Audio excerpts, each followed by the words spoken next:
My name is Ray Bachman. I'm director of the Nanotech Institute at the University of Texas at Dallas. In this short film clip, you'll have an opportunity to meet some very highly creative, energetic high school students who are doing original research work in our laboratories. I was specially driven to form such a group of high school students because when I was in 10th grade, I was given an opportunity at the University of Pittsburgh to do original work. And on a rainy day, I was wearing a suit that was soaked with water. I visited the laboratory of George A. Jeffrey, a very famous crystallographer, who offered me a position to do original work when I was only in 10th grade.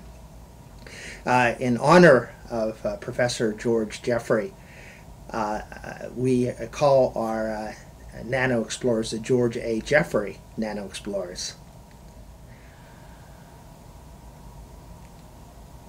I was very interested in doing some type of research this summer, and I wanted to do something locally where I could live at home and kind of put in as much time as I was able to. And so I was looking on the UTD website to kind of see what types of research they were doing, and I found the NanoExplorers program. The NanoExplorer program is a program designed to give high school students the opportunity to do cutting-edge research. We come to the lab, a couple days a week or as much as we like, and we get to work on projects with our mentors as well as develop our own projects and continue working on those. Hello, my name is Ivan Vetcher and I'm a NanoExplorer. I will work with quantum dots and look on the opals.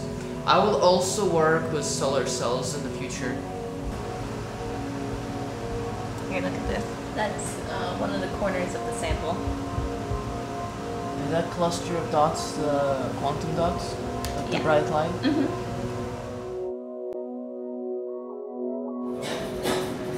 So the NanoExplorer program is really more useful for the determined and hard-working individual. I feel that NanoExplorers in itself is actually an excellent opportunity for any high school student because it's real laboratory research at the age, for me, I started at the age of 16 this year.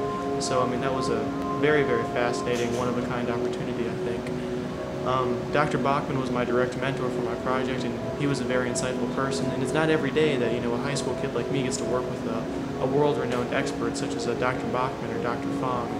And they went as far as to give me my own research projects, doing things an undergrad researcher or grad research student would do, true, mature, individual research opportunity. And I think the NanoExplorer just exceeds all expectations in that regard.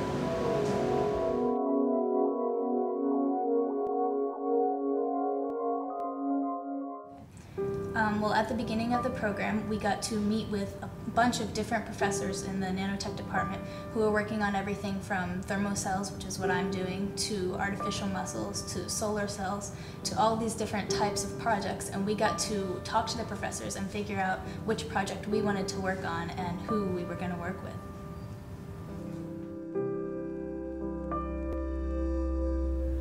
It's very interesting because it's an opportunity that I did not expect to get before I actually joined the program. When I was in high school, we had labs, but they weren't labs in the sense that I could actually try experiments which hadn't been tried before. I could try making discoveries myself. I could actually think up of what to do for the first time. I would say for any prospective student, that's thinking about science, going into chemistry, physics, electrical engineering, biology, anything like that, they need to, at least inquire and see what there is out there, because it's a great experience, it's a great time, and what do you have to lose, really? We've built a successful thermocell with a little bit differently that's been done in the past, so it's an advancement, which is good. Currently working on combining that with the solar cell and trying to put that together. And the work that I'm doing there's a possibility that it can be patentable, which is really cool to be a high school student and possibly working on developing a patentable product. We call these high school student researchers NanoExplorers because they are in many interesting ways exploring the nano world. They're doing everything from working on artificial muscles to new types of fuel cells to solar cells to fundamental elastic properties of materials to electronic textiles and many other areas.